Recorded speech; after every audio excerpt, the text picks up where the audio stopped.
Vamos a comenzar la clase de hoy y el tema es vigas tipo sándwich. ¿Cómo realizamos esta aproximación?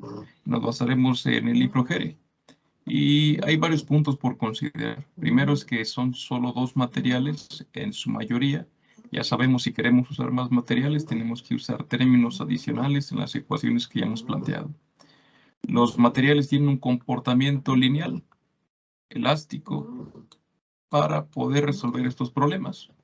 Y se pueden utilizar las ecuaciones de vigas compuestas que realizamos la clase pasada, que son las siguientes. Podemos resolverlos aplicando estas ecuaciones sobre vigas con esta forma en su sección transversal, que es una viga tipo sándwich, que es doblemente simétrica. Por tanto, como es doblemente simétrica, el punto del eje centroidal va a coincidir con el eje neutro. Entonces, el eje neutro estará en este punto O.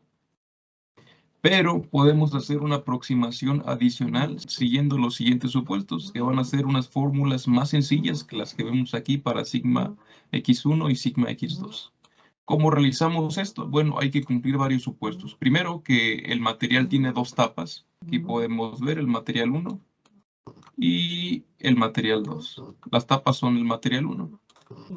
Como ya sabemos, la sección de la viga que soporta más carga es la que se encuentra más alejada del eje neutro. Por lo tanto, las tapas del material 1, que son del material más resistente, son las que soportan más carga. Esto que nos da a entender que el material interno soporta muy poca carga. Y para vigas tipo sándwich lo consideran que es tan bajo que es cero. Debido a que también su módulo de elasticidad pues es muy inferior en comparación con las tapas metálicas o de un material más rígido. Y finalmente el problema cae de una ecuación que parecía muy compleja, sigma x1, sigma x2, cae a estas, la ecuación clásica de fricción, mc sobre i, que en este caso ahora cambiamos esa c por un punto y. Cualquier punto que queramos localizar sobre este eje, el eje y, va considerado en esta ecuación. Y el momento de inercia es base por altura al cubo. ¿Cuáles las distancias que vamos a considerar? Esta distancia, la distancia completa de la viga y cuánto mide el núcleo en el centro. Como podemos ver, aquí están las variables de este momento de inercia. Y es una simplificación muy plausible y muy simple la que podemos aplicar. Los esfuerzos normales en las vigas tipo sándwich ocurren en las partes superiores de la sección transversal. Tendremos un esfuerzo en la parte de arriba, cuando es el valor de H sobre 2, y también en la parte de abajo, los esfuerzos máximos en tensión. Y el signo que vamos a utilizar, pues depende del momento. Si el momento es positivo, en la parte superior tendremos compresión y en la parte inferior tendremos tensión. Y nos referimos con un momento positivo que sigue por la ley de la mano derecha este sentido, el sentido positivo del eje Z. Y es necesario recordar que esto es una simplificación. Partimos de un caso más complejo, lo aterrizamos a un modelo más simple, pero va a ser una aproximación. ¿Qué tan buena es esta aproximación? Bueno, lo vamos a ver en un ejercicio posterior. Además, también podemos calcular el esfuerzo cortante. ¿Esto cuándo aplica? Cuando el espesor de estas placas que se encuentran en los laterales, que tienen un módulo de elasticidad más grande, tienen un espesor mucho más chico que la longitud total del núcleo, que es esta HC. Si esta condición se cumple, podemos calcular el esfuerzo cortante promedio de esta forma, donde la variable V pues es la cortante, la base por la altura del núcleo y también una deformación promedio, que son aplicables ya para el diseño de las vigas.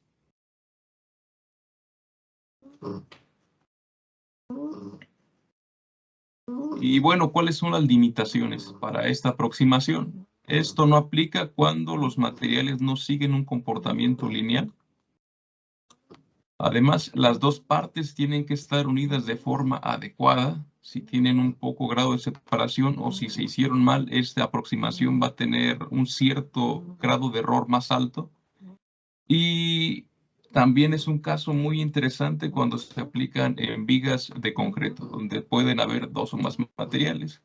Y estos son casos más especializados. En esta figura podemos ver una viga de concreto y que tiene este perfil y además tiene varillas de acero. Entonces son casos complicados y para poder resolver ese tipo de problemas tenemos que buscar una bibliografía muy específica, que únicamente en todo el libro se hable sobre el concreto y cómo resolver estos problemas. Muy bien, vamos a pasar al primer ejemplo. Es el ejemplo que aparece en el libro Jere. Y es una viga compuesta. ¿Compuesta de qué? De una viga de madera, que es la parte superior, el material 1, y una placa de acero de refuerzo, que está en la parte inferior y es el material 2. Por lo tanto, aquí tendremos el esfuerzo de compresión en la viga de madera y el esfuerzo de tensión en la parte de abajo, en la viga de acero. Tenemos un momento flector positivo de 60 kilolibras por pulgada.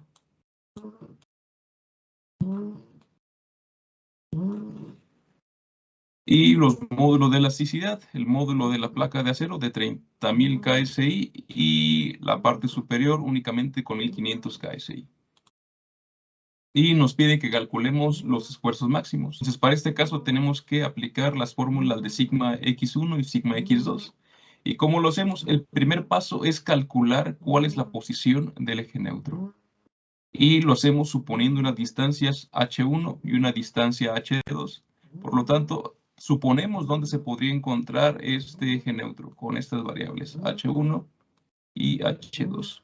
Una forma más concreta de identificar la posición de este eje neutro se hace con el modelo de solución del libro Hibbeler, que lo veremos después de realizar dos ejercicios con esta metodología. Muy bien, tenemos que aplicar esta ecuación que definimos en la clase pasada, que nos representa el momento estático de cada una de las secciones y en la cual tenemos una sección donde es con carga cero. Entonces, aplicando esta ecuación podemos encontrar cuál es esta ubicación y recordando que cada uno de los términos debe ser considerado con la misma variable de distancia h1 o la variable h2. Vamos a trabajar con la variable h1 y tendremos que esta distancia vertical pues son 3 pulgadas y esto hay que restarlo a h1. Entonces, tenemos h1 menos 3 pulgadas multiplicada por el área, que son de 6 pulgadas por 4 pulgadas.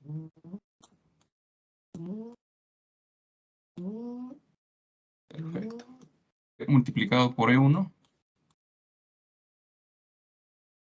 Y tendremos la primera parte de la ecuación. Lo que resta es ahora conocer la segunda parte, que es la contribución de la carga en el material 2. La integral de Y2, Y diferencial de área. Y esto tiene que ser igual a la distancia donde se encuentra este centroide, que sería esta. Le vamos a restar el valor de H1. Así, la distancia a la que se encuentra será de 6.25 pulgadas. Y lo tenemos que restar ¿a cuál valor? A la variable H1 para que todo esté en razón de esta variable y podemos calcularla. Entonces tendríamos que 6.25, la distancia más grande, menos la variable H1 multiplicada por su área, que sería 0.5 pulgadas, multiplicado por la base, que es 4 pulgadas. Y tenemos que agregar el signo. Como va a estar debajo del sistema de referencia que estamos manejando, en los ejes coordenados Y y Z, tenemos que colocar un signo negativo. Perfecto. Muy bien. Lo que resta sustituir en esta ecuación son los valores de los módulos para cada uno de los materiales y poder calcular cuál es esta distancia. Así tendremos que 1500 es del material 1, KSI, va a ir multiplicado por el valor de esta integral del momento estático, va a ser H1, menos 3 pulgadas por su área, que es de 6 por 4, 6 pulgadas por 4 pulgadas. Y le tenemos que sumar la contribución del material 2. En este caso es negativo, pues se encuentra debajo del origen que estamos manejando, este sistema coordenado YZ, y es multiplicado por su módulo de 30.000 KSI, multiplicado por la distancia, que son 6.25 pulgadas, menos la distancia H1, multiplicado por su área. Son 4 pulgadas por 0.5 pulgadas. Y esto se iguala a 0. De aquí, resolviendo esta ecuación, tenemos que el valor de H1 que nos da la ubicación del eje neutro es este. 5.031 pulgadas. Lo que resta es conocer una relación que sería de distancias. La variable 2 pues, va a ser la resta de la distancia total de la altura de la viga, 6.5 pulgadas, menos H1, y nos daría el valor de esta variable H2, 1.46 pulgadas. El paso siguiente es calcular los momentos de inercia basándonos en la ubicación de este eje neutro. Para ello vamos a comenzar con el material 1, 1/12 de la base, que va a ser 4 pulgadas, por la altura al cubo, que es de 6 pulgadas, al cubo, más la distancia que se encuentra desde la ubicación de nuestro centro, donde está este eje neutro, hasta el centroide de la viga de madera. Sería esta distancia, 4 pulgadas por la altura 6 pulgadas, y lo tenemos que multiplicar por esta distancia, la distancia del eje que estamos manejando, el punto 0, hasta el centroide del área particular para el material 1. ¿Y cuál va a ser? Va a ser la variable H1 menos 3 pulgadas. Y esto lo elevamos al cuadrado. Ahora bien, para el material 2 tenemos que hacer exactamente lo mismo. Pensamos que el momento de inercia para esta sección I2 va a ser igual a 1/12 de la base por la altura al cubo. La base es 4 pulgadas por la altura. ¿Cuál es la altura? Va a ser 0.5 pulgadas. Y esto también lo elevamos al cubo. Más su propia base por altura, 4 pulgadas por 0.5 pulgadas. Y lo tenemos que multiplicar por la distancia desde el punto 0 hasta el centroide particular de esta área. Así tendremos que es H2 menos 0.25 pulgadas. Y lo elevamos también al cuadrado. Lo que resta es conocer los valores numéricos de estas expresiones y ya podemos pasar a calcular los esfuerzos. Para estos valores tenemos que I1 tiene un valor de 171 pulgadas a la cuarta y I2 cuenta con un valor numérico de 3.01 pulgadas también a la cuarta. El paso 3, calcular los esfuerzos normales producto de la flexión con las ecuaciones de vigas compuestas. Lo único más complicado en estos problemas es especificar cuál es el punto de interés y trabajar primero con el material 1 y después con el material 2. El esfuerzo en sigma 1 va a ser el momento que estemos aplicando menos m por la distancia y. ¿Cuál va a ser esta distancia? Desde el punto O hasta el punto superior. En este punto en rojo tendremos el esfuerzo de compresión máximo. Así, la distancia que tenemos que considerar es la variable h1. Entonces, toda esta distancia desde el punto del eje en 0 hasta la parte superior de la viga. Lo multiplicamos por su módulo E1 y lo dividimos por su módulo de elasticidad del material 1 por su momento de inercia más el módulo de elasticidad del material 2 también por su momento de inercia 2. Esto daría como resultado que el esfuerzo en esa parte son 1310 PSI.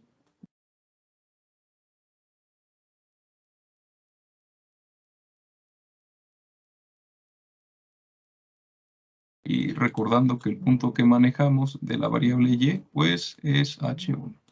El paso siguiente es considerar cuál es el esfuerzo ahora en esta intersección, en el punto C. Para ello tenemos que recordar que el esfuerzo en esta sección pues es diferente para cada material, pero la deformación es la misma. Lo único que resta es conocer cuál es la distancia y que tenemos que aplicar en la ecuación que hemos estado usando de forma recurrente para calcular este esfuerzo. La y en este caso tiene que ser igual a la distancia desde el punto O hasta el punto de la intersección, que es en el punto C. Así la distancia va a ser h2 menos 0.5 y ya nos encontraremos en la ubicación de este punto y podemos calcular cuál es el esfuerzo. Esto sería igual a 0.969 pulgadas. Y recordando que estamos debajo del sistema de referencia, pues llevo negativo, menos. Aplicando la ecuación, la sigma del material 1 en el punto C va a ser igual al momento que estemos aplicando, multiplicado por menos 0.969. Y lo vamos a dividir por el módulo del material 1 por su respectivo momento de inercia, más el módulo del material 2 por I2. Esto dará como resultado 251 P6 positivos. En el ejercicio anterior, pues teníamos un esfuerzo de compresión en la parte superior y ese valor es negativo. Lo que sigue es considerar ahora el material 2 para la placa de acero y hacemos lo mismo. Lo más problemático es conocer cuál es esta distancia y lo demás casi sale en automático. Entonces, para el esfuerzo, en la parte externa, en el punto del material 2, sería en toda esta zona. ¿Y cuál es la distancia? Pues la distancia es h2. Negativa, porque está debajo del sistema de referencia con Z positivo en esta dirección y Y positivo en esta dirección. El esfuerzo en este material máximo, que sería ahora por tensión, es positivo, tendrá que ser igual a menos, aquí faltó un menos, el momento por esta distancia, menos h2, dividido sobre E1, multiplicado por su momento de inercia, más E2 también por su momento de inercia E2. Y esto va a dar como resultado más 7.620 P6. Como vemos, la mayor parte del esfuerzo es concentrada en la parte inferior y solo resta conocer el esfuerzo en la intersección para el material de acero. Tendremos que definir también una variable y igual en este punto. El punto C tiene que ser igual a menos, porque estamos debajo, h2, menos la distancia de 0.5 pulgadas. y esto es igual a menos 0.969 pulgadas. Sustituyendo este valor en la ecuación del esfuerzo 2 en el punto C, va a ser igual a menos el momento que estemos aplicando por esta distancia, 0.969 pulgadas, y dividido por el mismo factor, E1 y 1, más E2 y 2, dando como resultado un valor de 5.030 P6. Así, en la intersección donde está el material de madera y el acero, pues tenemos distintos valores de esfuerzo. Un valor para el acero en esta parte y un valor también para la madera.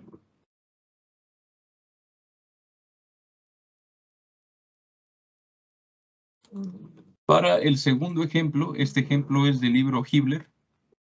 Tenemos esta viga de aluminio, que es en la parte superior, es esta placa de aluminio, y está rodeada por una viga de Kevlar 49, y aluminio de esta aleación. Tenemos un esfuerzo flexionante permisible para aluminio de 40 K6 y un esfuerzo permisible de 8 K6, y tenemos que determinar el momento máximo que podemos aplicar a este tipo de viga compuesta de Kevlar y también de una aleación de aluminio. Ahora, revisando el apéndice del libro, sabemos que el módulo de la aleación de aluminio es 10.6 K6 y donde Kevlar también tiene este módulo de elasticidad, 19 K6. Para resolver estos problemas necesitamos conocer cuál es el centroide individual del material 1 y cuál es el centroide individual del material 2. Para el material 1 tenemos que Y1 va a ser igual a 0.5 sobre 2. Es igual a 0.25. Y tenemos localizado el primer centroide pulgadas. Para el segundo tenemos que identificar un nivel de referencia, pues es una estructura un poco más compleja. Y posteriormente separar cada uno de los elementos en figuras más simples. Así este perfil en C vamos a dividirlo en 3 rectángulos. El centroide de cada uno estará en esta parte para este rectángulo, para el siguiente rectángulo y el rectángulo de abajo. Con las siguientes dimensiones. Esta tendrá de altura 0.5. La altura total de este rectángulo sería 5.5. Espesor sería igual, 0.5. Y toda la parte de abajo de la base del rectángulo inferior sería de 13 pulgadas.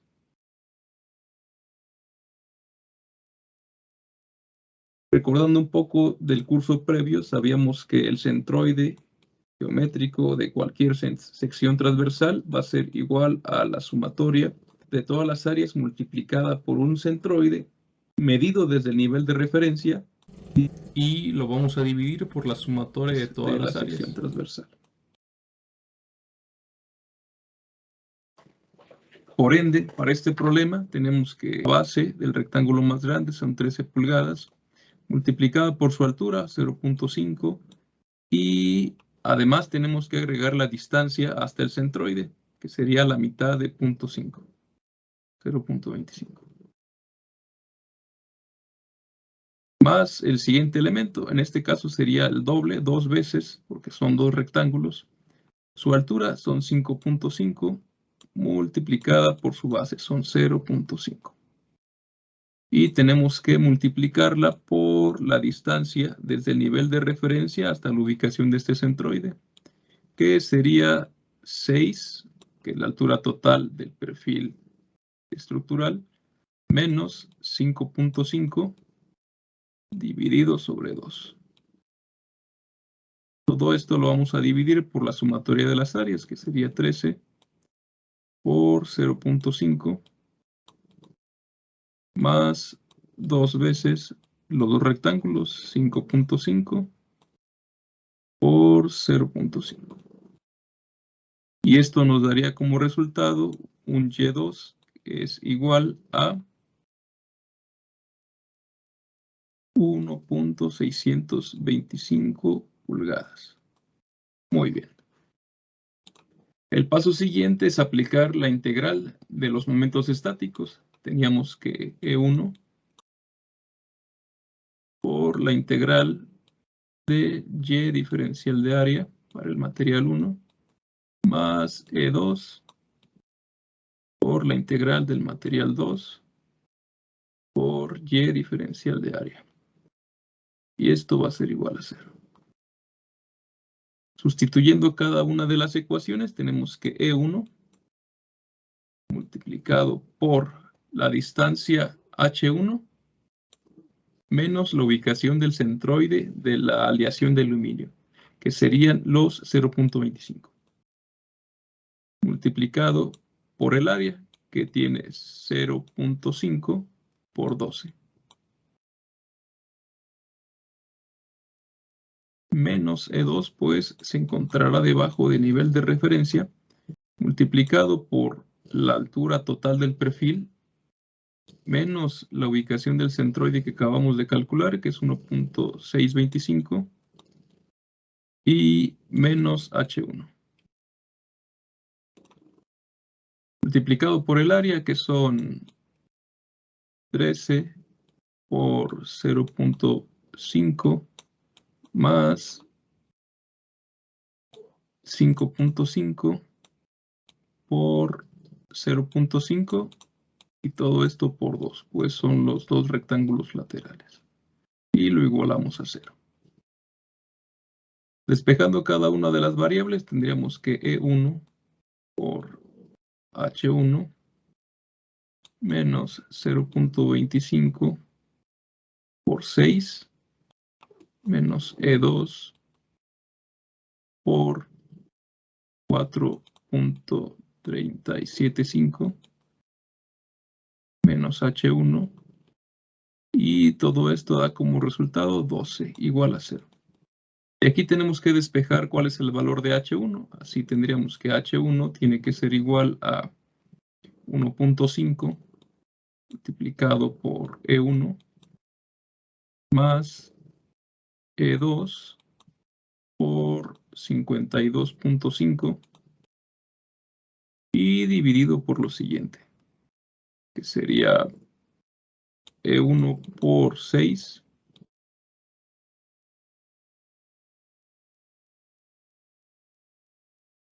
más E2 por 12. Dando como resultado que H1 tiene que ser igual a 3.4753 pulgadas. Y restando que H2 tiene que ser igual a la altura total menos H1, nos da el siguiente resultado, que son 2.5246. Una vez ubicado la posición del eje neutro, ahora tenemos que calcular los momentos de inercia de cada una de las secciones. Para la aleación de aluminio tendríamos lo siguiente, que I1 tiene que ser igual a 1 sobre 12 por su base. La base de este elemento son 12 pulgadas.